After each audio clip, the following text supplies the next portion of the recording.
Money was never appointed to be your master. It was assigned to be your servant.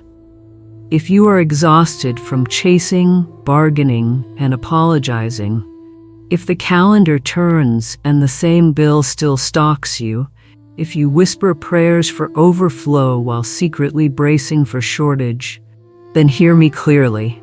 Your struggle is not proof that money is stronger than you. It is evidence that your word has been casual where it must be lawful. You have been taught to plead. I am here to teach you to decree. You have been trained to measure by effort. I will train you to govern by law. You have spent years trying to catch up to your needs. Today you will learn why needs are supposed to look for you. I am not here to decorate your hope. I am here to hand you the instrument by which the universe recognizes jurisdiction. The spoken word, backed by identity. When you speak from spiritual authority, supply does not argue with you, it reports to you. Let us establish the ground. The universe is not ruled by moods, weather, or luck. It is ruled by law, precise, impartial, creative law.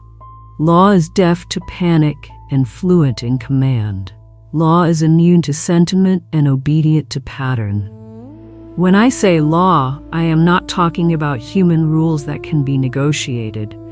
I am speaking of the spiritual architecture by which unseen substance is shaped into visible form. The way rhythm becomes structure, the way tone becomes itinerary, the way a spoken decree becomes a living corridor through which your good travels to meet you.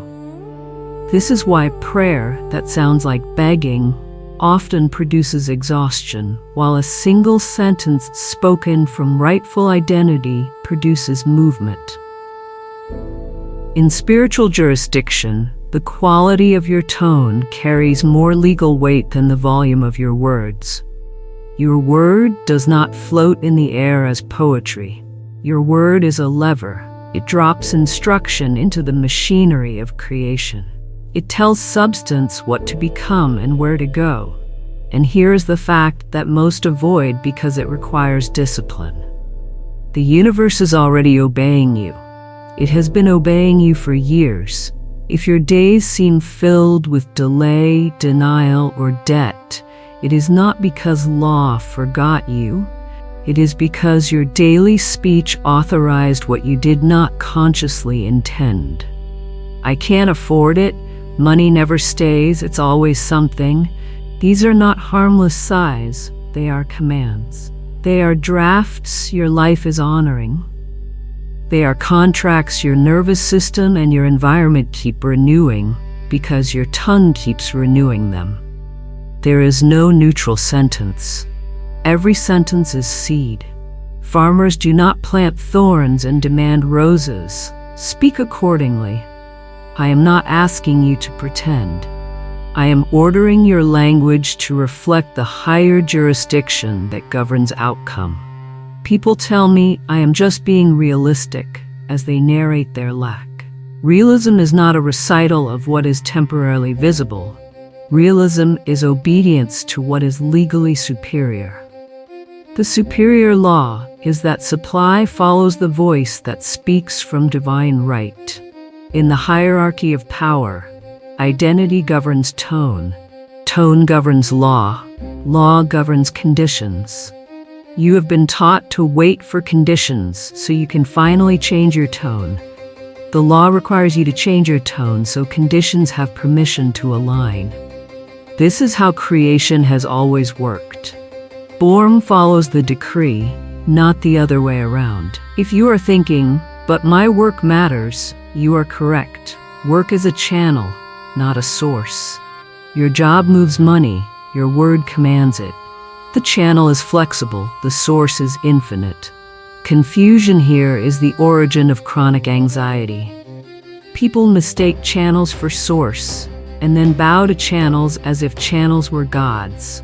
They beg a line item to be generous when their supply was never authored by that line item to begin with. The moment you put the weight of your trust on the channel, You shrink your field to the size of that channel. When you restore your trust to source, channels multiply without your strain. This is why some people coincidentally receive what they could not logically budget for only after they stopped narrating lack. They stopped worshiping channels and started commanding from source. But I already affirm abundance, you say, and nothing changes. If your affirmations feel like wishful slogans rather than legal notices, you are not issuing a decree. You are trying to negotiate with what intimidates you. A decree is final. It does not ask permission from the economy. It grants permission to the economy to deliver to you by law. A decree does not fluctuate with mood. It governs mood. A decree is not shouted to sound powerful. It is spoken as one who is already seated in power. People imagine the universe being moved by emotional intensity. Law is moved by legal identity, by the voice of someone who knows who they are, and therefore refuses to contradict themselves with stray phrases that cancel the order 10 minutes after it was placed. The same mouth that declares abundance at dawn and complains at noon has not been double-crossed by fate. It has double-crossed itself. A contradictory tongue is an engine that stalls itself. Let's address tone, because tone is not decoration. Tone is jurisdiction. If a judge speaks, the room shifts, not because the syllables are extravagant, but because the office is recognized. Likewise, when you speak from who you are in spirit, a rightful heir, not a beggar, your tone carries an office. Many cannot hold this office for more than a sentence because they have rehearsed the personality of shortage for years. That is why we will build rhythm. Rhythm permits identity to harden into habit. Habit guards decree when feelings wobble. Your voice must learn to hold the same altitude in the morning and the evening, on good days and gray days, at the paying of a bill and at the receiving of a blessing. Rhythm prevents the leak. The subconscious mind, your silent engineer, does not analyze. It accepts. It is not a critic. It is a builder. It lays brick according to the blueprint delivered by your repeated words, especially those spoken when the conscious mind is drowsy or newly awake. This is not romance. This is mechanics. If your repeated words are casual descriptions of shortage, the subconscious builds corridors that expect shortage. Look for shortage. Notice shortage first, and filter opportunity through a lens that says not enough. If your repeated words are lawful decrees, the subconscious constructs platforms that expect provision. Notice open doors faster than alarms. Magnetize ideas and hold you steady when appearances try to negotiate you back into fear. The subconscious is your most loyal contractor. It will continue installing whatever you order with your tongue. Change the order. I want you to notice how much of your day is a script you did not write. You inherited phrases from family, culture, financial news, and the anxious chatter of peers. Those phrases earn trust by repetition, not by truth. You felt safe repeating them because everyone around you repeated them. But common language is not lawful language. Common language produces average results. Lawful language produces demonstration. I will not leave you with a blurry idea and demand you be positive. I will give you a specific sentence crafted to carry legal force, and I will train you to speak it with the tone that makes law stand at attention. Yet before I hand you the sentence, I must make you refuse the counter-sentence, the low, automatic commentary that ruins harvests. If you do not slam the door on those habitual phrases, you will unknowingly plant mixed seed. Mixed seed grows a tangled field. Some of you are already asking, What if I say the sentence and nothing happens? That question belongs to a voice that believes outcomes are discretionary. Law is not discretionary. If you insert a key and turn it, the lock must respond. If it appears unresponsive, the question is not whether the lock respects keys. The question is whether the key was turned all the way and whether you stopped jiggling it the moment you heard a discouraging sound. Immediate results are not the only measure of movement. Spiritual corridors open before packages arrive. A changed inner jurisdiction precedes changed outer numbers. The untrained eye calls this nothing happening. The trained eye recognizes a permit has been issued and the build has begun. Do not demolish your own construction with a sarcastic sentence at lunchtime. Hold your decree. Now, understand this difference. Emotion is a passenger. Decree is the driver. You are free to feel what you feel, but feelings do not sign the order. Words do. Speak first. Let feeling trail. If you wait for feeling to authorize your speech, you will remain mute on the very days you need your voice most. The mind asks for evidence. The decree creates evidence. The world wants you to prove your right to abundance by suffering convincingly enough. Law requires you to accept your right to abundance and speak accordingly. I am not asking you to shout at your bank account. I am commanding you to stop narrating it as if it were your Lord. Your accounts are mirrors. Your word is the hand that moves the mirror. Do you want a different reflection? Move the hand. You may say, but I've tried speaking differently before. You tried like a visitor, not an owner. You visited a new language for a few days and kept the lease on the old one. Dominion is not a weekend experiment. It is a residency. You move in. You put your name on the door. You remove the furniture of complaint. You stop borrowing the vocabulary of fear just this once to vent. You stop explaining your past as if it were a prophecy. You stop dramatizing lack to win temporary sympathy from people who cannot pay your bills. There is a quiet arrogance in lawful speech that makes the fearful nervous. Be willing to sound unreasonable to the timid. They will call you unrealistic until the deliveries start arriving. Then they will call you blessed and ask for your sentence. Let me be explicit about contradiction so you can catch it in real time. Contradiction is not only dramatic negativity. Contradiction is subtle. It hides in the throwaway joke about being broke, in the preemptive disclaimer that money is tight, in the reflex to decline opportunity because you predict a shortage that has not even been requested of you yet. Contradiction hides in the way you talk about wealthy people, in the suspicion you attach to abundance, in the weary sigh you exhale when the bill appears, instead of the quiet decree you're supposed to speak before you pay it. Contradiction is not a moral failure. It is a rhythm failure. Fix the rhythm and contradiction starves. Here is what part 1 is handing you. A decision about jurisdiction. Either your tongue will be the clerk that files old fear into new days, or your tongue will be the judge that issues a new verdict that conditions cannot overrule. Decide. Once you decide, the remainder of this process is not dramatic. It is disciplined. In part 2, I will give you the exact sentence. I will then dissect it so your intellect stops arguing with what your spirit already knows. I will show you why the opening words direct your trust to source rather than to channels.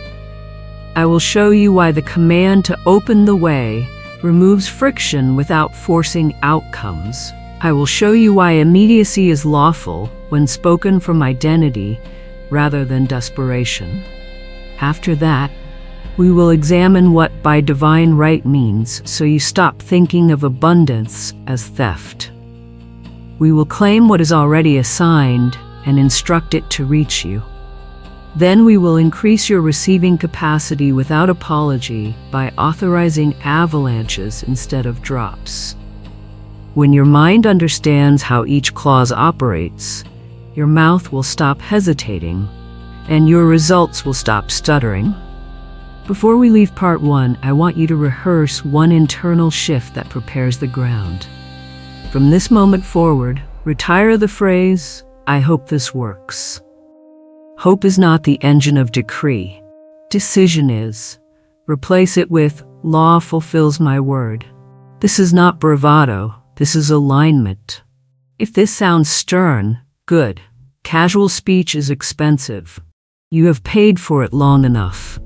Every time you are tempted to narrate lack at the store, at the invoice, at the calendar, replace the narration with a lawful statement of identity. You do not have to solve the number in that moment. You must refuse to bow to it. Bowing is linguistic long before it is physical.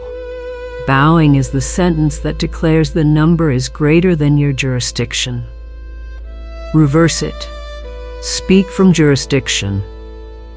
Hold your office. Your tone will educate your nervous system faster than your spreadsheet can. When you come to part 2, come as a commander, not as a tourist of spiritual concepts. Come ready to adopt one sentence as your legal instrument. Come ready to stop checking the door every 5 minutes to see if the delivery is here, and start behaving like someone whose order has already been logged, stamped, and routed. You will speak morning and night because rhythm builds structure. You will stop offering your tongue to fear because law treats all sentences as orders, not as entertainment. You will not apologize for authority. You will exercise it under grace, in perfect ways, with the humility of one who knows the source is infinite and the channels are many. And when appearances try to negotiate, you will not debate them. You will rest your case on the decree and let law do what law always does: fulfill. This is the turning point. Not when you finally feel ready. Not when every bill disappears first. Not when the market becomes friendly. The turning point is when your mouth changes jurisdictions and you refuse to take it back. I'm going to give you a sentence, and you're going to give that sentence a voice that sounds like it belongs to someone who knows who they are. Do this, and money will stop acting like a stranger who must be chased. It will start behaving as a servant who has finally been given an address. Take your office. Breathe once, not to calm yourself, but to mark a change of jurisdiction. You are not a spectator of ideas. You are a voice that issues lawful instruction. The sentence you are about to receive is not ornamental language. It is an instrument with moving parts. Each clause carries a precise function in spiritual law: orientation, clearance, timing. If you speak it as poetry, you will receive inspiration. If you speak it as decree, you will receive demonstration. We are not here for inspiration. We are here for demonstration. Say it out loud, cleanly without apology, as one who signs a legal order and expects it to be executed. Infinite Spirit, open the way for my immediate supply. Let all that is mine by divine right now reach me in great avalanches of abundance. This is the key. We will not dilute it, expand it into a paragraph, or decorate it with anxious adjectives. We will master it. The first half, Infinite Spirit, open the way for my immediate supply, establishes source, removes friction, and fixes time to now. If you grasp these 3 functions, the second half will have a clear corridor to travel. Read on and let your understanding harden into authority. Infinite Spirit. These two words decide where you place your trust. They redirect your gaze from channels to source. Most people collapse their entire expectation into a single channel: the job, the client, the product, the month's pipeline. And then they panic when that channel narrows. This opening clause refuses idolatry of channels. It speaks to the one from whom substance flows through any channel necessary. Addressing infinite spirit is not a slogan. It is a jurisdictional act. You are informing your nervous system and the unseen machinery that your case has been moved off the crowded docket of human bargaining and onto the high bench of spiritual law. It cures a reflex most don't even notice: talking to people as if they were dispensers of your destiny. When you say infinite spirit, you bypass the gatekeepers. You notify law that you will not beg the pipeline. You will bless the pipeline if it remains and be ready for 10 more if it doesn't. This clause also severs a quiet superstition: the fantasy that money originates with hard work. Work is noble, but it moves what already exists. It does not create substance. Substance precedes work. Ideas precede invoices. Favor precedes figures. Infinite spirit returns your expectation to the well that never runs dry and frees you from resenting the bucket that happens to be in your hand today. Do not rush this address. I want you to feel the interior posture change when you say it. If your jaw tightens, you are not addressing. You are auditioning. If your chest collapses, you are not addressing. You are apologizing. Lift your tone as if speaking to a presence that recognizes you as air. Remember, in law, the addressee matters. Write a letter to the wrong department, and you wait for months. Address the right office and movement begins. Infinite spirit is the right office. It acknowledges omniscience, knowing where the channels are, omnipresence, being able to touch those channels, and omnipotence, having power to open them. When the mind asks, to whom exactly are you speaking? The answer is not a theorem.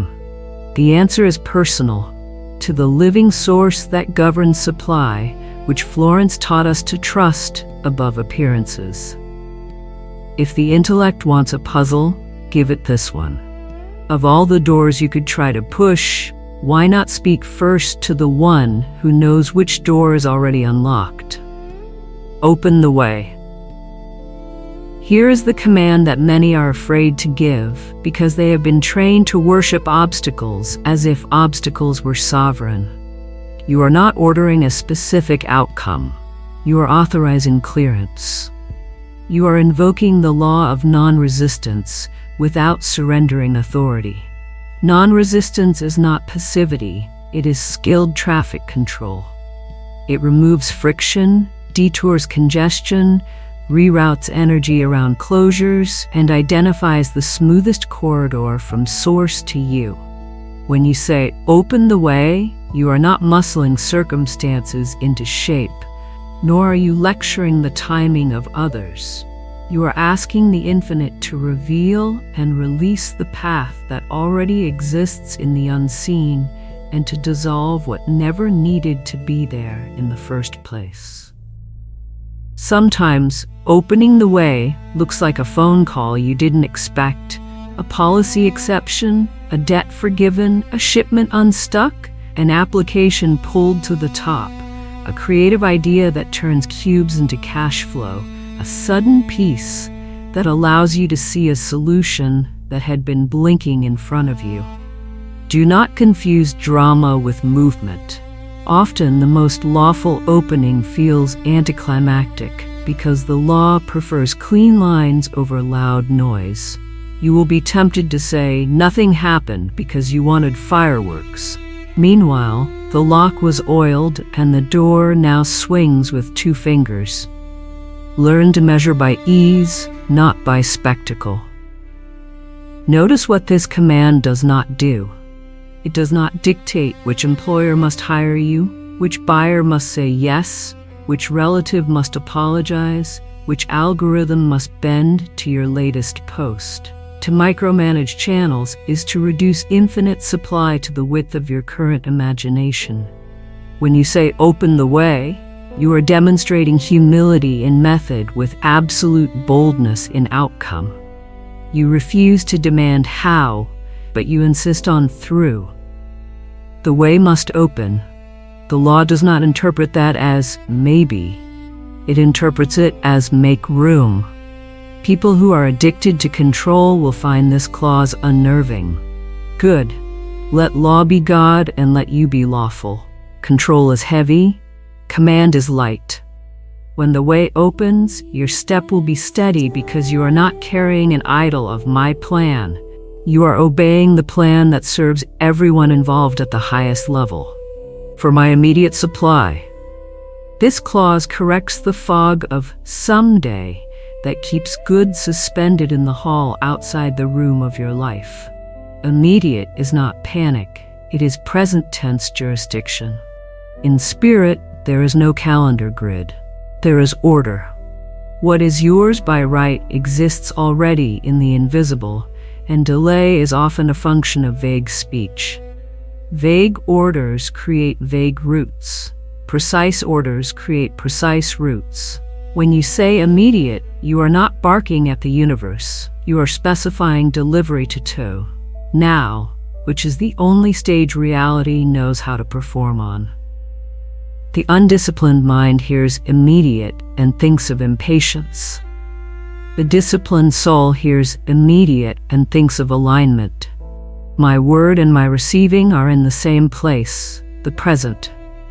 If anxiety rises at the word immediate, it means you are still trying to prove worthiness to an imaginary creditor. Lay that burden down. We do not merit supply by suffering longer. We authorize supply by speaking lawfully. You must understand how timing functions in decree. There is chronological time, which your watch measures, and there is lawful time, which your word measures. Lawful time is signaled by readiness, not by the day of the month. Readiness is created by decision. Decision is witnessed by speech. Immediate is a decision word. It ends negotiations with the part of you that wants to keep your good on layaway because it is more comfortable with longing than with stewardship. Some of you hide behind process because receiving confronts your identity faster than waiting does. Receiving demands that you behave as the one who has. Waiting lets you remain the one who hopes. The moment you speak immediate, your inner posture must shift from searching to receiving, from performance to custody. Notice how that reorders your day. You will start clearing space, physically, mentally, financially, for what you say is now. You will answer emails differently. You will prepare invoices you used to postpone. You will send the application with clean energy instead of dread. This is not magical thinking. This is lawful housekeeping. Houses that expect deliveries unlock the gate. There is a subtle mastery in combining these three clauses. Infinite spirit removes the ceiling. Open the way removes the static. For my immediate supply removes the delay. The result is a clear, legal corridor. Infinite source, frictionless path, present tense receipt. If you feel heat in your chest while reading that, it is not theatrics, it is recognition. Your system recognizes the architecture because truth feels like home, and your life has been trying to walk this corridor for years, while your language kept constructing detours. Let your tongue agree with the path your destiny already knows how to take. How should you speak this first half in practice? With clarity over volume, with certainty over aggression, with breath that carries authority but not strain. Stand or sit straight enough that your ribs can expand. Let the word infinite lift your tone slightly, not to sound pious, but to mark expansiveness. Let spirit land in your chest, a grounded syllable, not a whisper. After the comma, do not pause long enough to slide into daydream.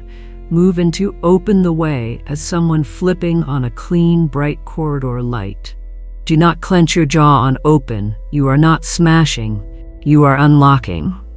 On for my immediate supply, strip all apology from my. Ownership is not arrogance when what you claim is what is yours by right.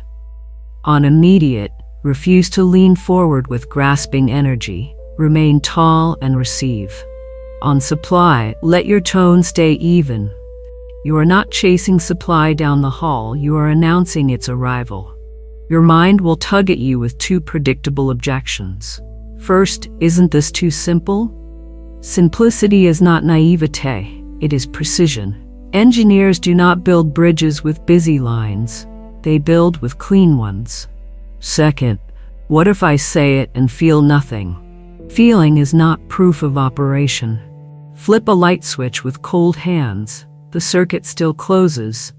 The law does not require goosebumps to function. What it requires is non-contradiction. This is where most people throw their own switch. They speak the sentence at 7 a.m. with dignity, then leak 10 small phrases of lack by noon because tiny anxieties felt honest. Honesty is not the recital of fear. Honesty is agreement with truth. Truth says supply obeys law. So watch your tongue after you decree. If you must describe a bill, describe it as something already answered by your source, not as a tyrant. If you must discuss a number, discuss it as a servant, not as a judge.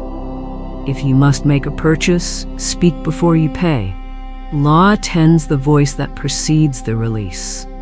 I want you to hear this like a legal warning label.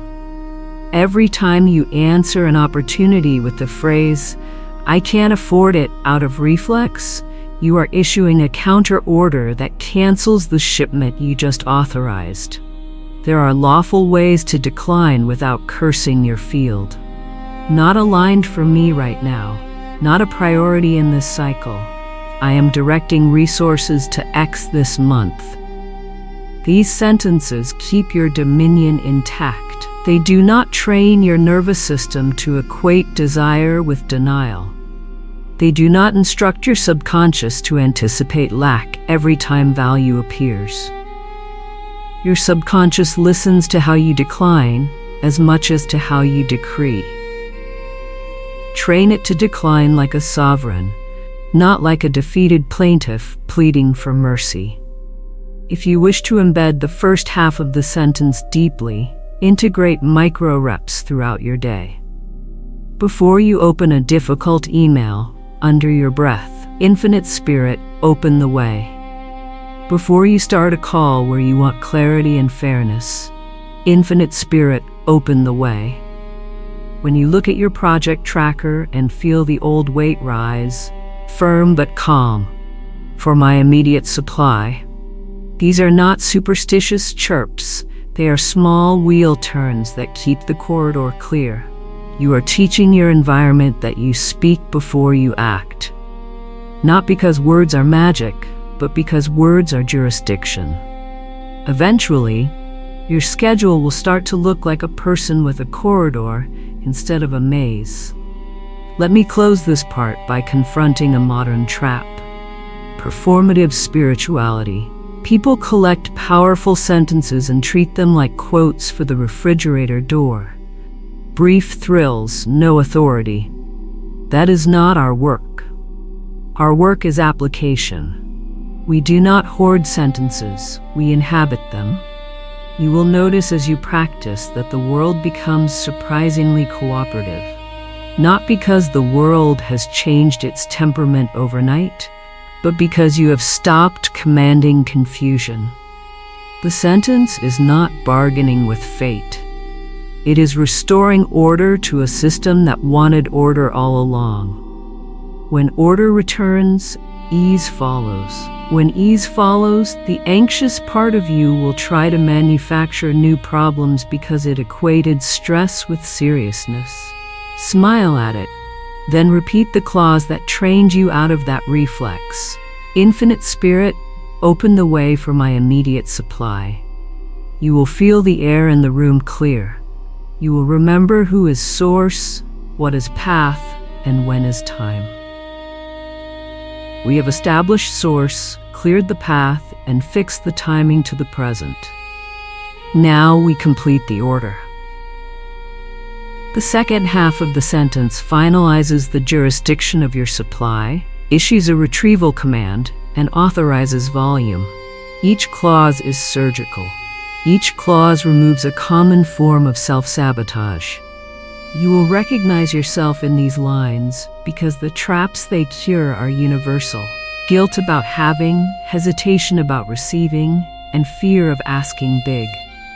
The remedy is legal, not loud. We are not negotiating with the universe. We are instructing it. Speak the second half cleanly. Let all that is mine by divine right now reach me in great avalanches of abundance. Do not rush it. Let the words do their work in you as much as through you. We will take them one by one until your mind stops arguing and your mouth can finally sound like someone who knows this is lawful. Let all that is mine by divine right. This is the clause that dissolves competition, cancels guilt, and anchors ethics without shrinking receiving. Most people have been trained, subtly and loudly, to attach suspicion to wealth. Family scripts, religious misreadings, cultural resentments, and personal disappointments mix into a quiet superstition. If I receive, someone else must lose. If I prosper, it must be at odds with goodness. If I increase, I will be judged, envied, or abandoned. That superstition makes you sabotage your own requests. You ask, and then you whisper a counterorder beneath the request. A hidden limit.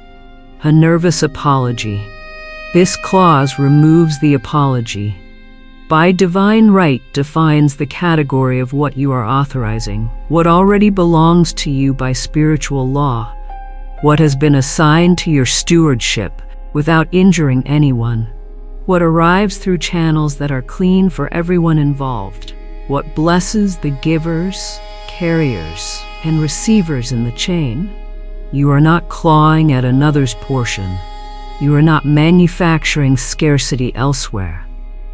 You are calling home what was written for you to carry, manage, and multiply.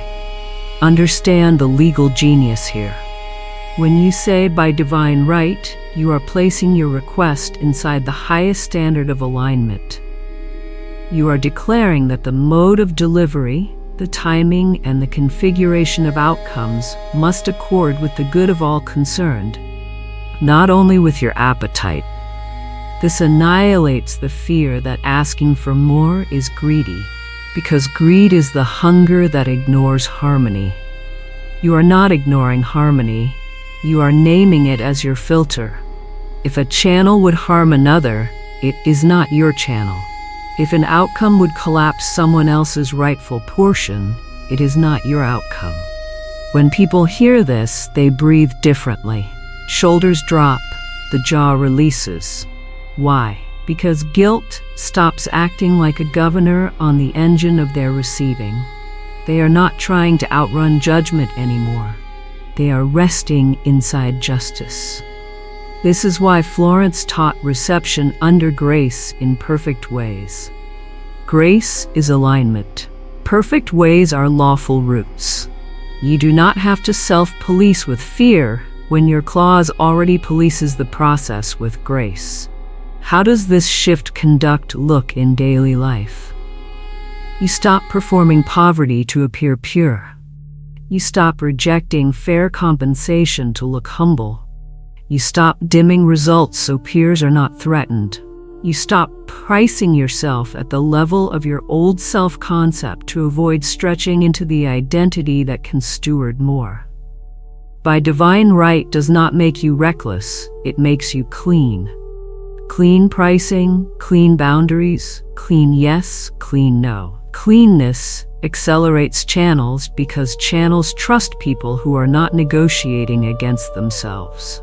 If you have ever wondered why those who carry less talent sometimes receive more opportunity, look closely at how cleanly they allow themselves to receive. They do not ask their blessings to apologize for existing. Neither should you. Now reach me. This is the retrieval command. It cancels the habit of pushing your good into the distance with vague affirmations and invites it into the present with precise jurisdiction. Pay attention to the orientation of the verb. You are not saying, "Let me reach it," which implies more chasing. You are instructing what is yours to break out of delay and contact you. This clause rescues you from the on-again, off-again romance with someday that keeps the nervous system stimulated and the life unchanged. Now reach me is not desperation, it is delivery language. Couriers do not interrogate their packages, they route them. Now reach me supplies the route. It is also the clause that exposes where delay has been hiding, in you. We delay our own good with postponement phrases. After the holidays, when things settle down, once I fix everything first. Those phrases are soft sabotage. They allow you to avoid the identity of a receiver while sounding responsible. Now reach me strips that costume. If you feel discomfort, good. Discomfort is the friction of a rusted hinge moving again. There is a difference between attraction and retrieval that matters here. Attraction language is often used by people who still feel separate from what they want. Retrieval language is used by heirs pulling what bears their name through customs. Attraction begs the field to notice you. Retrieval informs the field you have arrived and are ready for custody. Attraction is seductive in culture because it flatters the senses, but it usually keeps the goal slightly out ahead of you, a lovely horizon. Retrieval changes horizons into arrivals. To live in retrieval, you will need to measure your days by readiness rather than by drama. Readiness looks like cleared space, answered emails, prepared invoices, updated bios, uncluttered calendars, organized accounts, aligned offers, open hands. Now reach me without readiness is noisy wishing. Now reach me with readiness is lawful pull. The universe respects custody. It delivers to addresses that exist. You must also tolerate the ordinariness of many deliveries. People pray for miracles and miss the truck because it shows up as a referral, a reply, a small idea, a dull form to fill, a shelf to clear, a call to return. Now reach me means the sacred will use the practical. It does not need to suspend physics to bless you. It can organize physics around you. If you are addicted to spectacle, you will call clean solutions nothing and keep waiting for fireworks. That is how demonstration is missed. Call what arrives by the name the law uses, answer. Then steward it in great avalanches of abundance. Here is the clause that many skip, whisper, or delete because it triggers their inherited morality about bigness. You are not required to authorize a trickle. You are allowed to authorize overflow. This clause is not a tantrum for excess. It is the law of increase, spoken without shame. Avalanches does not mean chaos. It means scale. It means allowing the field to root to you in ways that look disproportionate to your previous effort, but perfectly proportionate to your current authority. Some hear avalanche and imagine harm.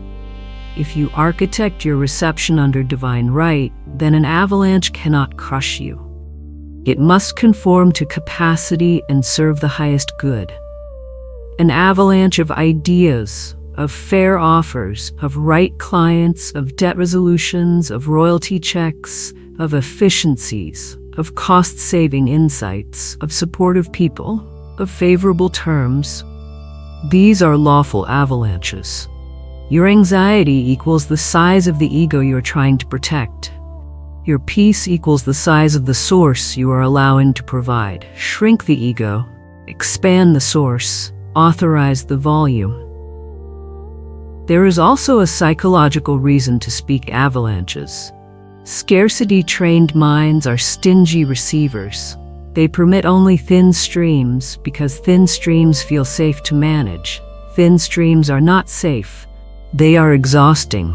Thin streams keep you in perpetual vigilance, counting coins with nervous breath. Overflow is not just more. Overflow is margin, and margin is mercy. Margin lets you choose better clients, hire help, buy time, say no, invest, rest, and correct mistakes without catastrophe. You do not create stability by capping supply. You create stability by expanding capacity and insisting on clean abundance. Avalanches anticipates that capacity will increase as supply increases. This is why stewardship is baked into spiritual wealth. If more exhausts you, your container needs enlargement, not your request needs shrinking. The law will not send what will destroy.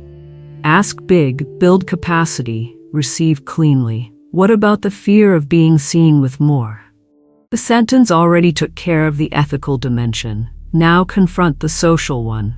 People who loved your scarcity may dislike your margin. That is not a spiritual problem.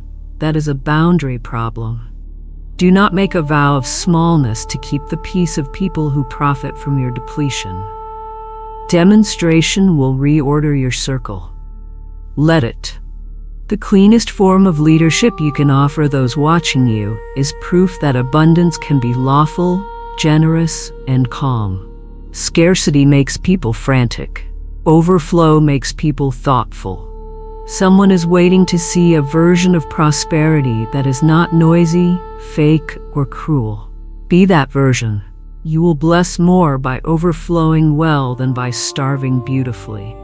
Bring the clauses together so you can feel their coordination. By divine right calibrates the morality of the flow, so guilt cannot shut the valve. Now reach me ends delay and trains your nervous system to stand in custody instead of in longing.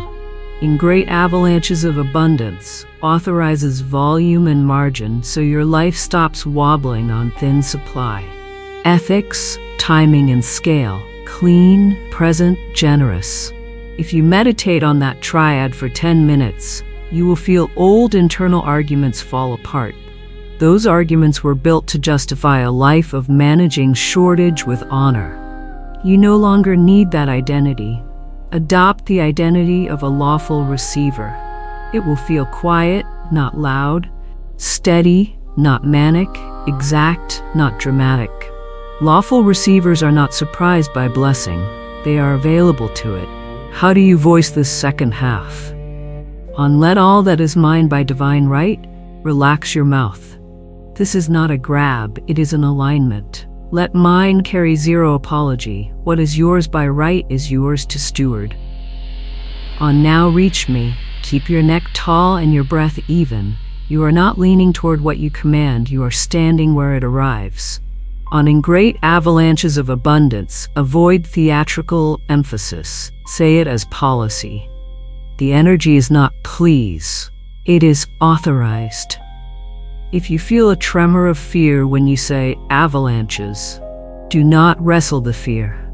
Widen your ribs and keep speaking. Fear shrinks with oxygen. Authority expands with rhythm. You will be tempted to self-censor this half of the sentence in certain rooms, especially around people who equate holiness with lack or sophistication with cynicism. Do not edit the law to be liked. Speak the whole sentence privately if you must, but do not surgically remove the parts that make you uncomfortable, and then wonder why your results stay small or slow. Partial orders create partial deliveries. Whole orders create wholeness. Let's make this tangible with scenarios so your rational mind can stop clutching at objections. You speak the full sentence in the morning and at night. On day 3, you receive an email from a past contact asking if you are available for a project you had forgotten. Is that an avalanche? It might be the first flake. Steward it. On day 5, an invoice you wrote off as lost is paid without argument. On day 7, you feel a sudden impulse to reorganize your offer page and raise a price that has been insulting your work. On day 9, a friend introduces you to a buyer who was randomly looking for exactly what you provide. On day 11, you are led to cancel a low-paying, high-drama commitment that was clogging your calendar. On day 14, your landlord emails an option to renew at favorable terms. None of these are fireworks. All of these are lawful corridors opening. By divine right, kept each channel clean. Now reach me, pulled them out of delay. Avalanches allowed multiple channels to move at once, instead of waiting in line for your permission. When you track these movements in a simple evidence log, your mind will stop saying nothing is happening and start admitting order is working. 2 cautions as you practice. First, refuse the brag victim cycle. Bragging leaks power because it tries to convert demonstration into approval. Victimhood leaks power because it tries to convert delay into attention. You are not performing for either. You are stewarding. Keep your mouth clean both ways. Second, avoid the martyr posture that pretends receiving is heavy work. Blessing is not a burden, it is a responsibility. Responsibility is lighter than strain. If it feels heavy, your boundaries are weak or your containers are small. Adjust those. Do not adjust the sentence downward so you can keep bad boundaries comfortably.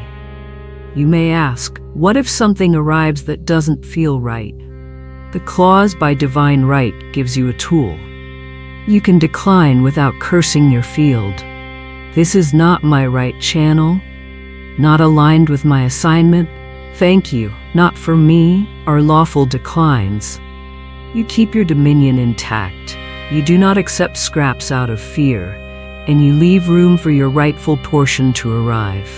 Remember, your subconscious learns from how you say no, just as it learns from how you say yes. Teach it to say no from sufficiency. Before we close part 3, stitch the entire sentence into one breath of authority. Infinite Spirit, open the way for my immediate supply. Let all that is mine by divine right now reach me in great avalanches of abundance. This is not a chant to get high on. This is a legal order to live by. Speak it in the tone of someone who expects policy to be executed and is ready to sign for delivery. Then behave like a receiver. Receivers prepare space, respect time, answer promptly, invoice clearly, price cleanly, honor rest, and stop narrating shortage as personality. Your subconscious is not an editor. It is a builder. It does not weigh pros and cons, negotiate tone, or argue with your intent. It accepts the blueprint you repeat and then pours concrete. This is why rhythm outranks inspiration, and why your sentence must be moved out of the mood-driven category into the jurisdiction of daily law. Twice a day, the builder listens most closely, in the minutes just after waking and in the minutes just before sleep. At those thresholds, the conscious guard relaxes, and instructions slide straight to the workshop. Give those windows to law, not to screens and stray headlines that conscript your tongue back into old contracts. In the morning, you set jurisdiction. Before you open an app, answer a message, or look at a number, take your seat as the one who issues orders, not requests. Sit or stand tall enough for breath to move. Speak the full sentence once for clarity, again for steadiness, and a third time for ownership. Not fast, not theatrical, simply final. On infinite spirit, let your ribs widen as if remembering you have room. On open the way, notice the jaw unclench because you are authorizing clearance, not muscling obstacles. On for my immediate supply, strip the apology from my, because stewardship is not arrogance. On by divine right, feel guilt, try to rise and let it fall without ceremony. You are aligning, not taking. On now reach me, stand where delivery happens rather than leaning toward it. On in great avalanches of abundance, keep the voice even. This is policy, not performance. Then be quiet for 10 seconds. Quiet is not empty. Quiet is acceptance. If the mind reaches for proof, answer with the sentence underneath every decree. Lawful fills my word. The rest of the morning often tries to auction your attention. A bill appears, a comment stings, a worry runs its old circuit. Do not let the day thief rewrite your order. Before you pay, speak. Before you reply, speak. Before you forecast trouble, speak. Micro reps keep the corridor open. A soft, open the way under your breath before a call. A calm for my immediate supply when you look at a calendar that used to intimidate you. A simple, now reach me, when an email reminds you of something you once chased. These are not superstitious chirps. They are small wheel turns that keep your route clear. You are training your nervous system to consult law before activity. Eventually, your schedule starts to look like someone with a corridor instead of a maze. The evening is where you seal jurisdiction. Most people rehearse the day's noise and command tomorrow to look like yesterday. They fall into bed narrating shortages, forecasting delays, and replaying slights as if repetition earns justice. That ritual is expensive. Replace it. Dim the room, slow your breath, and speak the sentence as a seal. Let the day's residue rise without indulging it. If a failure tries to take the microphone, translate it into jurisdictional language. The corridor is being cleared. My order stands. Then speak again, slower, letting each clause land where it belongs. Source, path, timing, ethics, retrieval, volume. And close the night with quiet that says received, not with chatter that screams convince me. Sleep becomes collaboration when the builder has a blueprint. You will feel resistance, and you should welcome it as evidence that the old script is losing tenure. Resistance often looks like boredom, sarcasm, or the urge to tinker with the sentence, because novelty feels like progress. Do not edit what is already legal because your senses crave entertainment. Precision outruns novelty. The subconscious does not need fresh, it needs firm. If cynicism barks, answer it with stewardship. I am not entertaining myself. I am instructing my life. Language discipline is the guardrail of this protocol. The law treats sentences as orders, not as jokes, so retire the throwaway lines that cancel shipments. You know their shapes. I can't afford it. Knowing my luck, it's always something. Money never stays. That's too expensive for me. The bill will kill me. This month is a disaster. I'm broke. These are not private sighs. They are public filings. Replace them without drama. If you must decline, decline like a sovereign. Not aligned for me right now. I am directing resources to what is highest this cycle. I'm choosing a different priority. That's not my right channel. If you must name a constraint, name it without cursing your field. I'm consolidating cash for X. I'm sequencing projects to land this quarter. I'm keeping margins clean. You are not pretending.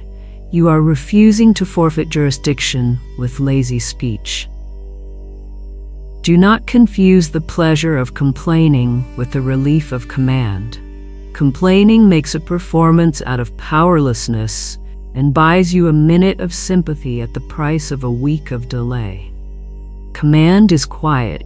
It does not need applause. and it does not explain itself to the timid part of you that wants to be liked by every anxious voice in the room. Command speaks once, and then behaves like someone who believes themselves. This is why the protocol includes conduct. Receivers prepare space. They answer promptly, they invoice clearly, they price cleanly, they keep honorable records. They don't punish money with chaos when money finally arrives. The subconscious studies your behavior after your speech. If it sees disorder, it assumes you did not mean what you said and adjusts your capacity downward. Tidy your containers, not to impress the universe, but to remove excuses from yourself. Track evidence, not for superstition, but to retrain perception. Keep a simple log where you write dates and what moved. An invoice paid you were tempted to write off, a referral that randomly appeared, a cost reduction that showed up unasked, a creative idea that turns into a clean revenue line, a delayed response that breaks open without drama, a debt forgiven, a bill that felt lighter after you spoke instead of heavier after you sighed. The scarcity-trained mind calls these coincidences to stay loyal to its worldview. Your log breaks that loyalty by confronting you with a chronology of order. You are not trying to prove the sentence to skeptics. You are disciplining your own attention so it stops calling corridor clearing nothing. The protocol will also expose where you have been secretly addicted to struggle. Some people do not fear lack as much as they fear ease. Ease threatens their identity as the responsible sufferer, the reliable underdog, the one who earns every inch publicly enough to silence every critic. Those identities are heavy costumes. You can hang them up without becoming careless. Ease is not laziness. Ease is what law feels like when you stop arguing with it. If the room gets quiet and your hands itch to create a problem, breathe, look at your log, speak the sentence again, and let the nervous system learn the posture of custody. Expect your circle to shift. When your language gets clean, your boundaries do too, and that makes certain dynamics unsustainable. The friend who calls to gossip about scarcity will feel your new disinterest. The client who thrived on last-minute panic will sense that the corridor is no longer a playground. The colleague who resented your fees will find your new pricing unshakable. These are not signs that you have become cruel. They are signs that you have stopped using chaos to prove empathy. You bless more people by standing in lawful abundance than by joining them in theatrical shortage. Let the shifts happen without ceremony. Do not publish manifestos. Do not collect trophies of estrangement. Speak cleanly, work cleanly, receive cleanly. There will be days when the sentence feels like a rumor and appearances feel like the only truth available. Those are your most valuable days. That is when the protocol proves itself. Speak before the spreadsheet. Speak before the call. Speak before the payment. Speak before sleep. You are not denying numbers, you are denying their lordship. Your decree is not a mood, it is a filing. Filings stand while weather passes. The more you practice, the more you will notice a new default. You start speaking without remembering that you used to plead. The voice will feel lower in the body, calmer in the throat, quieter in the mind. You will be tempted to celebrate with noise. Celebrate with stewardship instead. Finish the invoice you've delayed. Empty the drawer you stuffed. Accept the fair offer you kept postponing because you were proving to someone, perhaps to yourself, that worth equals work. Worth equals alignment. Work is a good servant inside alignment. It is a cruel master outside it. Because this protocol touches the subconscious, imagery will help. As you speak at night, picture the corridor as already cleared, a wide lit path from source to you. See the order stamped, routed, and on the move. Do not add faces of specific people unless you can hold them without attachment. Channels are the law's business. Picture your containers larger, a calendar with space, accounts with margin, a workspace that welcomes delivery, a body that does not flinch at stewardship. If an old image intrudes, a deadline chasing you, a bill looming like a judge, shrink it deliberately, let it fall behind your shoulder, and recenter the corridor. Imagery is not fantasy when it is used to align the nervous system with what the decree has already authorized. Keep your tongue from double life behavior. Do not decree in the morning and perform poverty at lunch to win relatability. That is an expensive performance. People do not need your theatrics. They need your demonstration. You will serve them better by modeling clean speech, calm receiving, and unhurried gratitude. Gratitude here is not flattery of the universe. Gratitude is what custody sounds like when it recognizes order working. Say thank you to the highest for what arrives, not to pay a tip for service, but to acknowledge that you live under a government of grace, not under a regime of random. Finally, understand why we insist on prose rather than chant-like fragments. Fragments are easy to memorize without being forced to mean them. Prose forces the mind to submit, clause by clause, to what the spirit already knows. Prose unhooks you from the emotional rhythm of slogans and locks you into the legal rhythm of sentences that finish what they start. That is the rhythm the builder respects. That is the rhythm that writes blueprints. That is the rhythm that turns a sentence into a structure your life can move through without scraping its shins on old furniture. Do this without drama, morning law, day micro-reps, evening seal. No bragging, no martyrdom, no negotiating your language down to make nervous people comfortable. If you slip, correct mid-sentence. If you forget, resume without apology.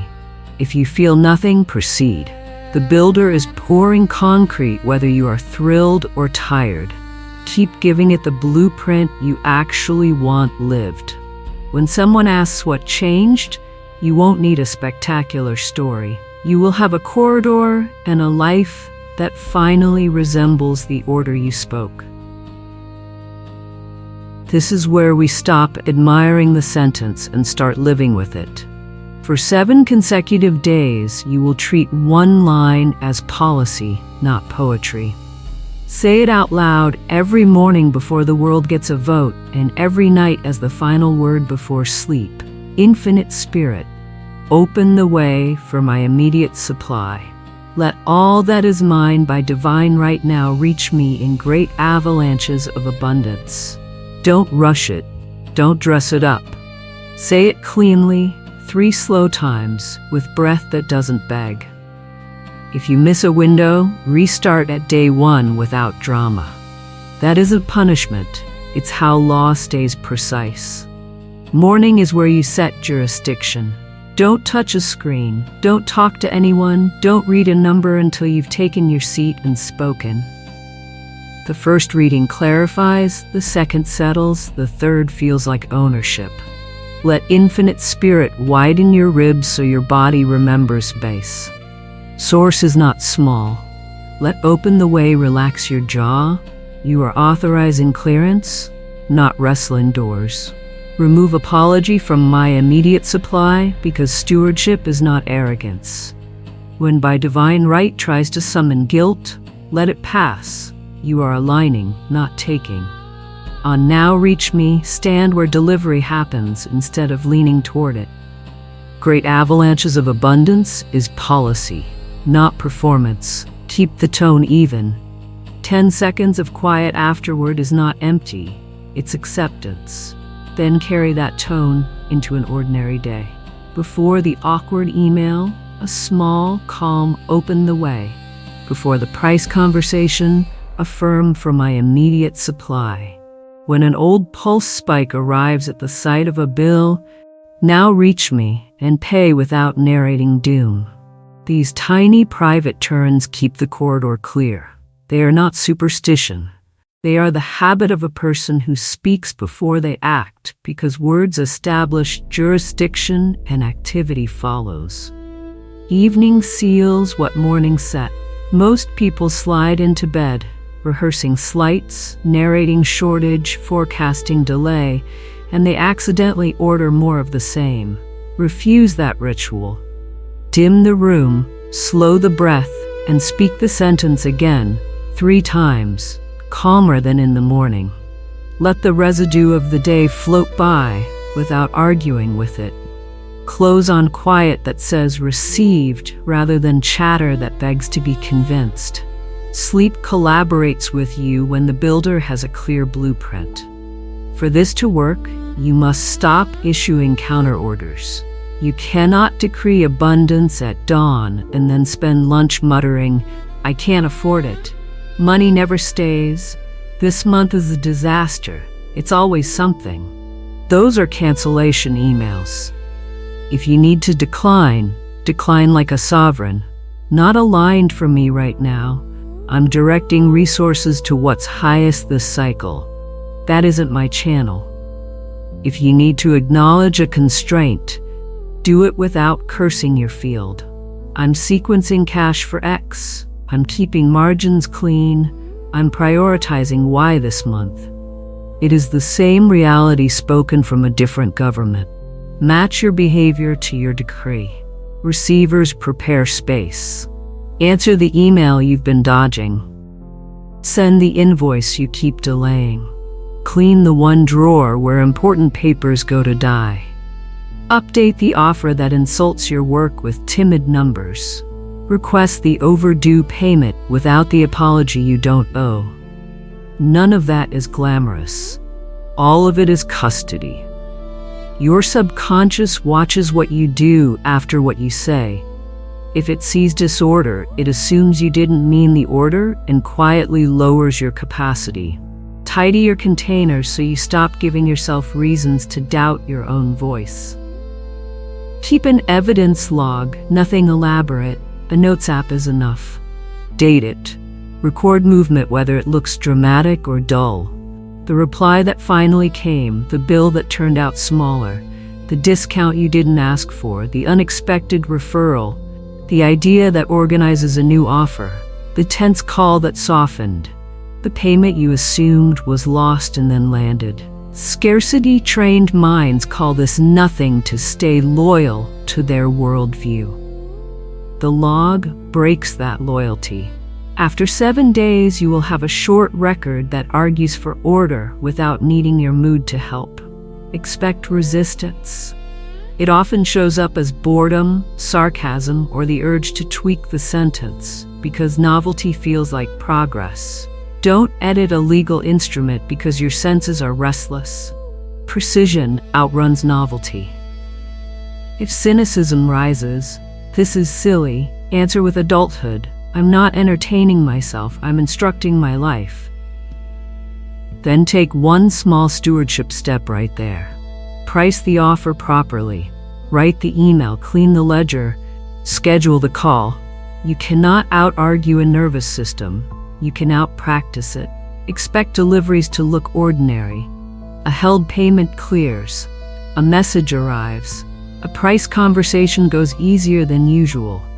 A contract is extended. An error is corrected in your favor. A debt is forgiven. A simple idea lands that untangles a bottleneck. None of this is fireworks. All of it is the corridor working. People miss demonstration because they're waiting for spectacle. The law prefers clean lines. Use by divine right as your filter when something feels off. You can say no without cursing your field.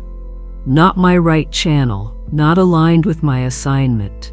Your subconscious learns as much from how you decline as from how you accept. Say no like someone who expects a better yes coming through a cleaner door. Guard your inputs for the week. If a person, a chat thread, or a feed trains you to narrate lack, mute it. You're not being rude, you're protecting jurisdiction. You don't owe the past a performance of poverty to remain relatable. Do not decree in the morning and then perform defeat at lunch for applause. That show is expensive. There will be a day when you feel nothing while speaking.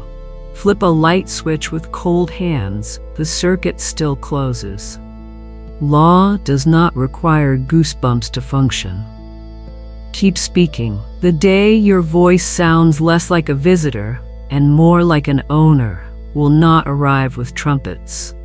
You'll simply notice that you didn't ask for permission to speak. You spoke. If someone close to you mocks the practice, don't defend it like a sales rep. You are not selling a system. You are stewarding a life. Change the subject. If they insist on scarcity theater, decide if that conversation deserves you this week. A boundary is not cruelty. It is respect for the government you live under now. Humility deserves a word here. Real humility is agreeing with truth even when it favors you. False humility is arguing with truth so you can keep earning points for suffering. You do not need the costume. Wear stewardship instead.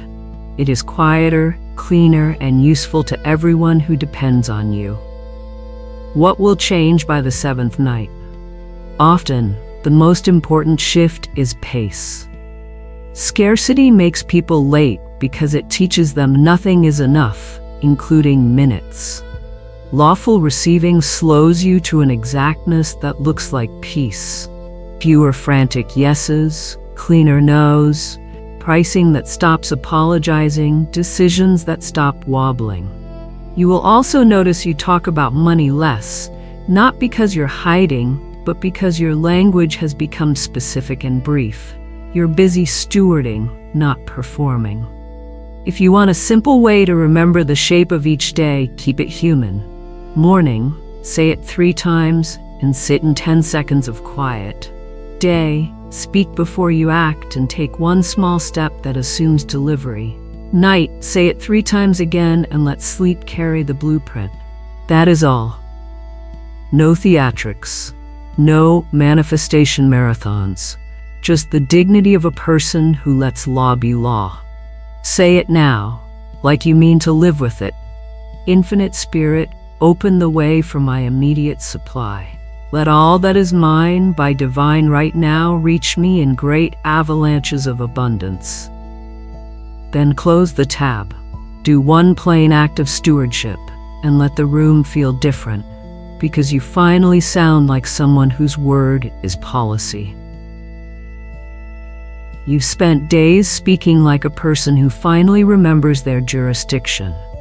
Now we seal it, not with noise, not with showmanship, but with a steady current of words that don't wobble when the room gets quiet. This seal is not superstition.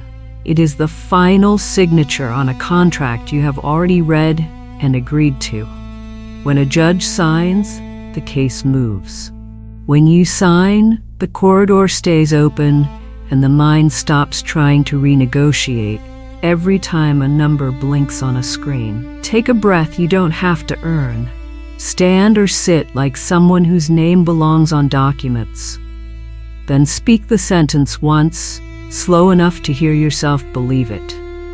Infinite Spirit, open the way for my immediate supply. Let all that is mine by divine right now reach me in great avalanches of abundance. Let the last word land. Let silence answer you back with the feeling of a hallway that's already lit. Now we engrave. These rapid-fire lines are not wishes. They are clean policies spoken in plain English. Say them without theater, as if you are confirming details with a clerk who already knows your file. Money comes to me swiftly, easily, and continuously. I command divine supply. It appears under grace in perfect ways. I am in right relation with everything that belongs to me by divine right. I walk in rhythm with abundance. When I speak, money moves. Infinite Spirit opens every channel now. My order is logged, routed, and fulfilled. My word is law. Money finds me. It is already done. Do not race. Let each period be a stamp. If your chest tightens while you speak, that doesn't mean the law is failing. It means the old costume is tearing. Keep going. Your nervous system has been trained to expect struggle as proof you're a serious person. We are retraining it to recognize steadiness as proof you are a lawful one. The mind will beg for spectacle. Give it order. The mouth will want permission. Give it tone. The day will tempt you to narrate lack for attention. Give it quiet work and a clean sentence. This last stretch is less about saying more and more about saying the same thing without apology. People think they need new words to prove momentum.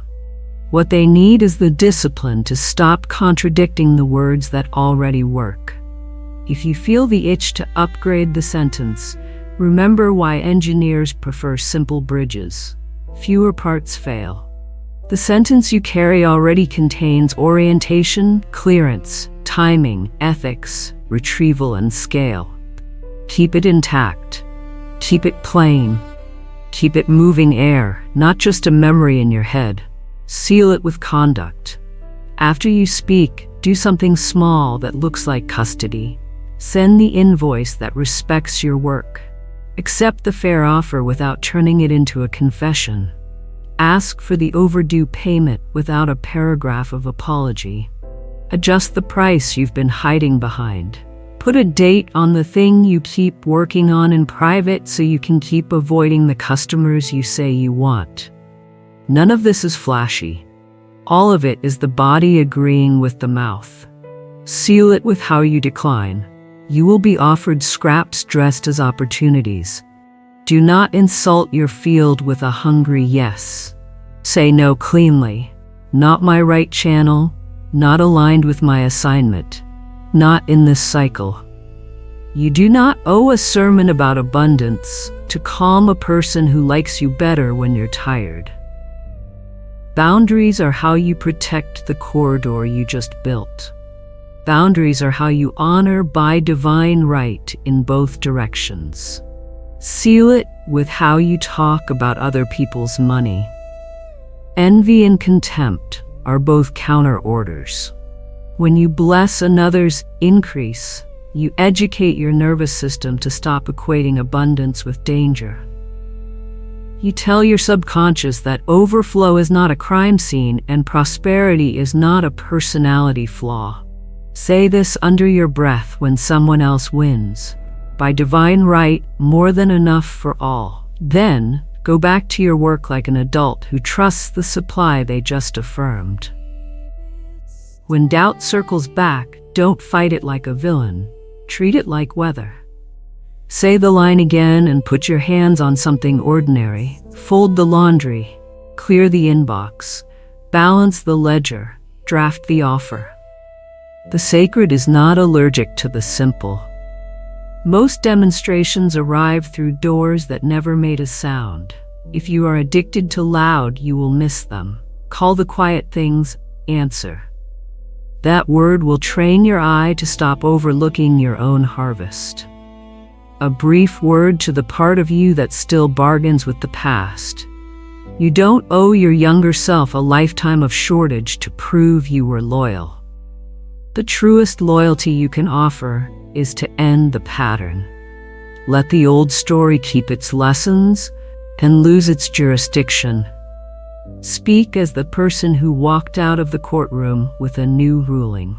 Live like someone who won and doesn't need to relitigate the case at every lunch table. Now place this teaching where it will keep working. Write the sentence where your morning eyes will meet it before anything else. Carry it in your pocket and catch it with your fingers before you touch your phone. Whisper open the way before calls. Immediate supply before numbers. Now reach me when opportunity appears and your reflex is to shrink. By divine right, when something looks big and your old guilt wants to cancel the order to stay liked. Let your days be full of small, sane agreements with what you already declared. Leave a mark outside your own head. Put the sentence in the first line of your private notes tonight. Speak it into the comments beneath this teaching so your mouth has to move and your body has to hear you. That is not performative. It is an anchor. Then come back in a week and write what moved, not to perform proof, but to train perception and to give someone else a doorway they did not know they could walk through. You are free to extend the 7-day cycle or run it as maintenance every month. The law does not tire. Your voice will grow simple and exact. People will notice that your pace is steady and your answers are short. They will feel the boundary, even if they cannot name it. You will stop trying to be convincing and start being consistent. Convincing is theater. Consistency is government. Say the sentence once more slowly and listen for the room to change, because the speaker has infinite spirit. Open the way for my immediate supply. Let all that is mine by divine right now reach me in great avalanches of abundance. Breathe. Let the last word settle. Then sign the day with 3 quiet lines that do not waver, no matter who is listening. My word is law. Money finds me. It is already done.